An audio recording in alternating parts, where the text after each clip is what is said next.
Kuwait மீது மிக கடுமையான அதிரடி தாக்குதல் ஒன்றை ஈரான் நடத்தியிருக்கிறது. இன்று புதன்கிழமை அதிகாலை வேளையில் இந்த தாக்குதல் இடம்பெற்று அதிலே ஒருவர் கொல்லப்பட்டிருக்கின்றார். 63 பேர் காயமடைந்திருப்பதாக தற்போது கிடைக்கப்பட்ட தகவல்கள் தெரிவிக்கின்றன.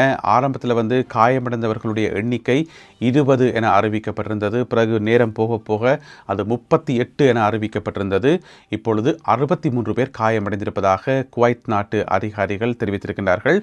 குவைத் சர்வதேச விமான நிலையத்தை இலக்கு வைத்து இந்த கட்டும் தாக்குதல் இடம்பெற்றிருக்கிறது. இன்று அதிகாலை வேளையில் 30 வரையான தாக்குதல்கள் இடம்பெற்றதாக சொல்லப்படுகிறது. அதாவது 30 தாக்குதல்கள் என்று சொல்றது 17 பாலிஸ்டிக் ஏவுகணைகள் மற்றது 13 ட்ரோன்கள் இவ்வளவத்தையும் பயன்படுத்தி ஈரான் தாக்குதலை நடத்தியிருக்கிறது. இதில் உயிரிழந்த கொல்லப்பட்ட நபர் இந்தியாவைச் சேர்ந்தவர் என சொல்லப்படுகிறது. இதனை அடுத்து விமான போக்குவரத்துகள் அனைத்துமே முடக்கப்பட்டு விமான நிலையம் உடனடியாக மூடப்பட்டிருந்தது. குறிப்பாக டெர்மினல் 1 பகுதி மூடப்பட்டிருந்தது.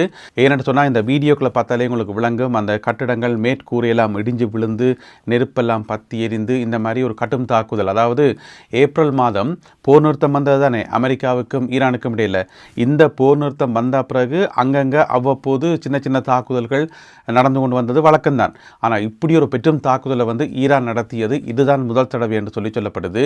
இந்த தாக்குதலுக்கான பிரதானமான காரணமே நேற்று ஈரானுக்கு சொந்தமான ஒரு கப்பல் ஒன்று, ஒரு எண்ணெய் தாங்கி கப்பல், ஆனால் வெறுங்கப்பல், அதில் எந்த விதமான பொருட்களும் இருக்கையில் அந்த வெறுங்கப்பலை இலக்கு வைத்து அமெரிக்கா தாக்குதல் நடத்தியதான் காரணம் என்று சொல்லப்படுகிறது. இதில் இன்னும் ஒரு முக்கியமான சந்தேகம் ஒன்று இருக்குது. குவைத் மேலே தாக்குதல் நடத்துறது ஒரு பக்கம் இருந்தாலும் குவைத் எதற்காக தெரிவு செய்யப்பட்டது என்று சொல்லி. ஏனென்று சொன்னால் பொதுவாக ஈரான் மத்திய கிழக்கில் இருக்கக்கூடிய எல்லா நாடுகள் மேலேயும் பார்த்து பாராமல் தாக்குதல் நடத்துறது வழக்கம். ஆனால் கடந்த ஒரு கிழமையாக பார்த்தீங்கன்னு சொன்னால் குவைத் மேலே தான் திரும்ப திரும்ப திரும்ப தாக்குதல்கள் நடந்து கொண்டே வருது. இப்போ 2-3 நாளைக்கு முதலும் குவைத்தில் இருக்கக்கூடிய அமெரிக்க படைத்தளங்களை இலக்கு வைத்து தாக்குதல் நடத்தப்பட்டது. இப்போ விமான நிலையம் தாக்கப்பட்டிருக்கிறது. எனவே குவைத் தெரிவு செய்யப்படுறதுக்கு பின்னாலே ஏதாவது ஆழமான காரணங்கள் இருக்குமா என்று சொல்லி இப்போ எல்லோர் மத்தியிலேயும் ஒரு சந்தேகம் வந்திருக்குது. இந்த சந்தேகம் வந்ததுக்கு ஒரு காரணம் என்னென்னு சொன்னால், ஆரம்பத்தில் யுத்தம் நடைபெற்ற ஆரம்ப காலத்தில் பார்த்தீங்கன்னு சொன்னால் திரும்ப திரும்ப திரும்ப அமீரகம் மேலே தாக்குதல் நடத்தப்பட்டது, யுனைடெட் அரபு எமிரேட்ஸ் மேலே. அப்போ எங்கள் எல்லாருக்குமே ஒரு கேள்வி இருந்தது, எதுக்கு அமீரகம் மேலே தாக்குதல் நடத்தப்படுகிறது, எதுக்கு துபாய் மேலே தாக்குதல் நடத்தப்படுகிறது, அவர்கள் என்ன ஏதாவது சோழிக்கு போகிறார்களா, வம்புக்கு போகிறார்களா, இல்லை தானே தாங்களும் தங்கட பாட்டில் இருக்கிறார்கள், ஆனால் எதுக்கு ஈரான் இப்படி தாக்கணும் என்று சொல்லி ஒரு கேள்வி இருந்தது. அது பிறகுதான் தெரிய வந்தது, யுனைடெட் அரபு எமிரேட்ஸ் தானும் இந்த போரில் பங்கெடுத்து ஈரான் மேலே விமான தாக்குதல்கள், ட்ரோன் தாக்குதல்கள் உட்பட சகல தாக்குதல்களையும் தன்னுடைய பங்குக்கும் நடத்தியிருந்தது அமீரகம் என்றது பிறகுதான் தெரிய வந்தது. நாங்கள் நிறைய வீடியோக்களை அதை பற்றி பார்த்துருக்கிறோம் புள்ளி விவரங்களோட. இப்போ குவைத் மேலே திரும்ப திரும்ப தாக்குதல் நடத்தப்படுறதுக்கு பின்னாலேயும் இப்படி ஏதாவது காரணங்கள் இருக்குமான்னு சொல்லி இப்போ வரைக்கும் எங்களுக்கு தெரியலை. அது போக தான் தெரிய வரும். குவைத்தும் ஏதாவது பங்கெடுத்துச்சுதா அல்லது குவைத்தும் ஈரானுக்கு மேலே தாக்குதல் நடந்துச்சுதா. இப்போ அமெரிக்க படைகளுக்கு சின்னதாக ஏதாவது ஒரு உதவி செய்தாலுமே ஈரான் தாக்கும் என்றதான் எங்கள் எல்லாருக்குமே தெரிஞ்ச ஒரு உண்மையாகும். எனவே குவைத் தொடர்ந்து இலக்கு வைக்கப்படுவது ஏன்? இந்த கேள்விக்கான பதிலை தெரிந்து கொள்வதற்கு நாங்கள் இன்னும் சில நாட்கள் காத்திருக்கணும். இதுக்கிடையில் இன்றைக்கு புதன்கிழமை அதிகாலை நடத்தப்பட்ட இந்த அதிரடி தாக்குதல் சம்பந்தமாக ஈரானிய இராணுவமாகிய இஸ்லாமிய புரட்சிகர காவல் படையினர் ஒரு அறிக்கை ஒன்றை வெளியிட்டிருக்கிறார்கள். அதில் என்ன சொல்லப்பட்டிருக்குன்னு சொன்னால், இந்த தாக்குதல் அமெரிக்காவுக்கு ஒரு பாடம். இதில் இருந்து அமெரிக்கா பாடம் கற்றுக்கொள்ளணும். இனிமேல் நீங்கள் ஈரானை தீண்டினால், ஈரானை சீண்டினால் என்ன நடக்கும் என்றதுக்கான பாடம் தான் இது. எனவே கற்றுக்கொள்ளுங்கள் என்று சொல்லி இஸ்லாமிய புரட்சிகர காவல் படை அறிவித்திருக்கிறது. அது மட்டும் இல்லாமல் நேற்று ஈரானுக்கு சொந்தமான ஒரு கப்பல் மேலே தாக்குதல் நடத்தப்பட்டது தானே, MT லெக்ஸி என்று சொல்லப்படுற கப்பல். அந்த கப்பல் மேலே தாக்குதல் நடத்தப்பட்டதுக்கு அமெரிக்கா ஒரு விளக்கம் என்று சொல்லியிருந்தது என்னென்னு சொன்னால், அது தற்காப்பு தாக்குதல், செல்ஃப் டிஃபென்ஸ் தாக்குதல் என்று சொல்லி. அதற்கு இன்றைக்கு ஈரானினுடைய வெளிவிவகார அமைச்சு கண்டனங்களை பதிவு செய்திருக்கிறது. இதுக்கு பேர் செல்ஃப் டிஃபென்ஸ் எல்லாம் கிடையாது, இது அப்படியான தாக்குதலே கிடையாது. இது அக்ரெஷன், அதாவது வலிந்து நீங்கள் நடத்துகிற தாக்குதலே தவிர இது செல்ஃப் டிஃபென்ஸ் கிடையாது. எங்களுடைய கப்பல் மேலே நீங்கள் தாக்குதல் நடத்துறது எப்படி செல்ஃப் டிஃபென்ஸ் ஆகும் என்று சொல்லி ஈரானினுடைய வெளிவிவகார அமைச்சு கடுமையாக கண்டித்திருக்கிறது. அதே போல பஹ்ரைன் நாட்டின் மீதும் இன்று அதிகாலை வேளையில் தாக்குதல் நடத்தப்பட்டது. பஹ்ரைனிய வான்பரப்பில் ஏராளமான ஏவுகணைகள் ஏவப்பட்டன. ஆனால் அவை சுட்டு வீழ்த்தப்பட்டதாக சொல்லப்படுகிறது. பஹ்ரைனில் உங்களுக்கு தெரியும், அமெரிக்க கடற்படைக்கு சொந்தமான மிகப்பெரிய ஒரு தளம் ஒன்று இருக்கிறது. 5th ஃப்ளீட் என்று சொல்லி, 5வது ஃப்ளீட் என்று சொல்லி ஒரு பெரிய படைத்தளம் ஒன்று இருக்கிறது. எனவே அதனை இலக்கு வைத்துத்தான் இந்த தாக்குதல்கள் நடத்தப்பட்டதாக சொல்லப்படுகிறது. இருந்த போதிலும் கூட பஹ்ரைன் நோக்கி ஏவப்பட்ட ஏவுகணைகளை தாங்கள் வெற்றிகரமாக சுட்டு வீழ்த்தியிருப்பதாக பஹ்ரைனிய அதிகாரிகள் அறிவித்திருக்கிறார்கள். அதே நேரம் இன்று மதியம் அளவில் பஹ்ரைனிய அரசாங்கம் ஒரு முக்கியமான அறிவிப்பு ஒன்றை கொடுத்திருக்கிறது.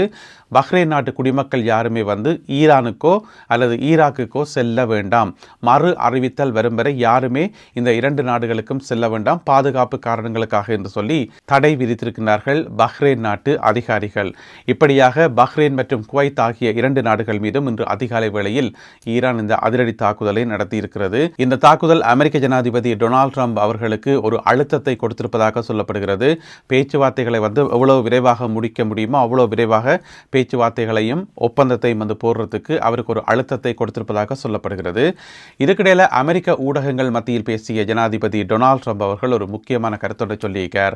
ஈரான் மீதான இந்த தாக்குதல்களுக்கு, அமெரிக்காவினுடைய தாக்குதல்களுக்கு தான் முழுக்க காரணம், நானே காரணம், வேறு யாரும் காரணம் இல்லை என்று சொல்லி அவர் ஊடகவியலாளர்கள் மத்தியில் சொல்ல வேண்டியிருந்தது. அதுக்கு என்ன காரணம் என்று சொன்னால், இப்போ உங்களுக்கு தெரியும், எல்லா ஊடகங்களையும் உலகம் முழுக்க எல்லா ஊடகங்களும் சொல்கிற விஷயம் என்னென்னு சொன்னால், டொனால்ட் ட்ரம்ப் அவர்களை நெத்தன்யாகு அவர்களெல்லாம் தூண்டிவிட்டு இந்த யுத்தத்துக்குள்ள இழுத்து விட்டு சொல்லி, எனவே நெத்தன்யாகு அவர்களுடைய தூண்டுதலின் பேரில் தான் இது நடந்தது என்று சொல்லி அதுக்கு தான் ட்ரம்ப் அவர்கள் பதில் சொல்லியிருக்கார். என்னை யாரும் தூண்டவும் இல்லை, என்னை யாரும் மனிப்புலேட் பண்ணவும் இல்லை, இது நானே எடுத்த முடிவு, நானாகத்தான் போய் தாக்குதல் நடத்துகிறேன் என்று சொல்லி, அதாவது அமெரிக்காவை தானே போய் தாக்குதல் நடத்துகிறது என்று சொல்லி டொனால்ட் ட்ரம்ப் அவர்கள் அமெரிக்க ஊடகங்கள் மத்தியில் பேசும்போது குறிப்பிட்டிருக்கின்றார். அதே நேரம் பார்த்தீங்கன்னு சொன்னால், தற்பொழுது குவைத்திலிருந்து கிடைக்கப்பட்டிருக்கின்ற மற்றொரு செய்தி, ஈரானிய ராஜதந்திரிகள் 2 பேரை உடனடியாக குவைத்தில் இருந்து அடுத்து வரும் 24 மணி நேரத்துக்குள் நாட்டை விட்டு வெளியேறுங்கள் என்று சொல்லி குவைத் அதிகாரிகள் கட்டளை பிறப்பித்திருக்கிறார்கள். அதற்கு காரணமும் இந்த தாக்குதல் தான். எனவே 2 ஈரானிய டிப்ளோமேட்ஸ், 2 ராஜதந்திரிகள் தானாம் அங்கே குவைத்தில் இருக்கிறார்கள்.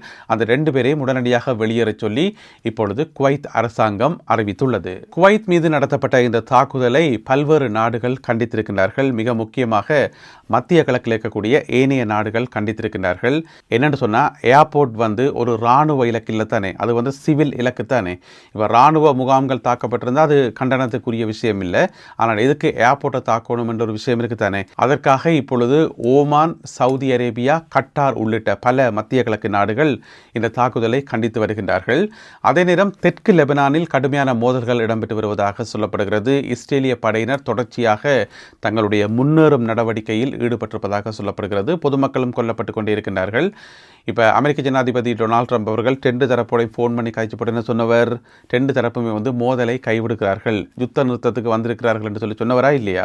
எனவே ட்ரம்பினுடைய பேச்சை நம்பவே கூடாது என்ற ஒரு கட்டம் எங்கள் எல்லாருக்குமே வந்துட்டுது.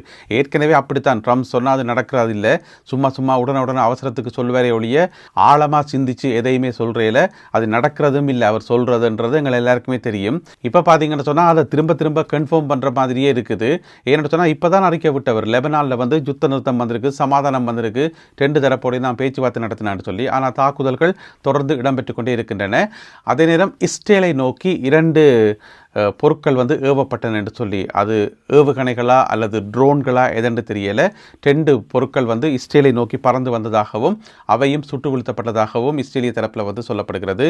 இவ்வாறாக மத்திய கிழக்கினுடைய நிலைமை பதட்டமாகவே இருக்கிறது. எனவே இன்றைக்கு நடத்தப்பட்ட இந்த தாக்குதல், ஏர்போர்ட் தாக்குதலை அடுத்து இனி அந்த யுத்தத்தினுடைய வேகம் கொஞ்சம் குறையும் என்று சொல்லி எதிர்பார்க்கப்படுது. குறிப்பாக அமெரிக்க படைகள் ஈரானை தாக்க மாட்டார்கள் என்று சொல்லி எதிர்பார்க்கப்படுகிறது. எனவே அதை நாங்கள் பொறுத்திருந்தான் பார்க்கணும். இப்போ எங்களுக்கு 2 கேள்விக்கு தான் பதில் தெரிய வேண்டியிருக்குது. ஒன்று குவைத் நாடு எதற்காக திரும்ப இலக்கு வைக்கப்படுகிறது, இது முதலாவது கேள்வி. 2வது பஹ்ரைன் மீது நடத்தப்பட்ட தாக்குதல், அதாவது 5வது ஃப்ளீட் படைத்தளம் மீது நடத்தப்பட்ட தாக்குதல் அது வெற்றிகரமாக முறியடிக்கப்பட்டதாக சொல்லப்படுகிறது. உண்மையிலேயே முறியடிக்கப்பட்டதா அல்லது ஒரு 10-15 நாள் கழித்து ஏதாவது ரகசிய தகவல்கள் வெளிவருமா என்றதையும் நாங்கள் பொறுத்திருந்தான் பார்க்க வேண்டியிருக்குது. எனவே மேலதிக தகவல்கள் கிடைக்கின்ற போது அவற்றையெல்லாம் தொகுத்துக்கொண்டு இன்னும் ஒரு காணொளியில் உங்களை நான் சந்திக்கின்றேன். அதுவரை நன்றி, வணக்கம்.